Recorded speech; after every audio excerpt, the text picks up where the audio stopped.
No. Sabi, hindi naman naabot sa akin. Nakasarado na yung pinto. Guys, ang dami nakaparadang sasakyan dito, mga nakatambay. Ayun yung iba, naka-junk na. Mga sira na yung iba. Yan yung kotse ni Tony, oh. Yung kaibigan ko si Tony, oh. Yan. Sana umayos ka. Yan. Yung may Saudi Technical, oh, yung logo. Yan, oh. Yan. Yan, yung mga nakaparadang yan. Mga walang trabaho na yan. Mga anong iba niya, nakatulog na yung iba niyang mga driver niya kasi panggabi yung iba niya. Kaya nakaparada sila dyan. Kotse-kotse, meron.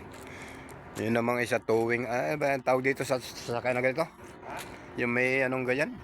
May basket. May basket. Anong... Boom truck. Boom basket. Boom truck, no? Maliit na boom truck. Yan. Ayan lang guys. Wala akong ma-upload guys. Pasensya na kayo sa aking video. Ayan lang guys ang aking ano. Pinakita ko sa inyo. Ito yung aming kampo guys. Ito kami sa aming kampo. Kampo na talagang masabing may matulugan na ang mga empleyado. Malakasan. Hindi may pagmamalaki guys. Ayan, thank you guys for watching. Thank you.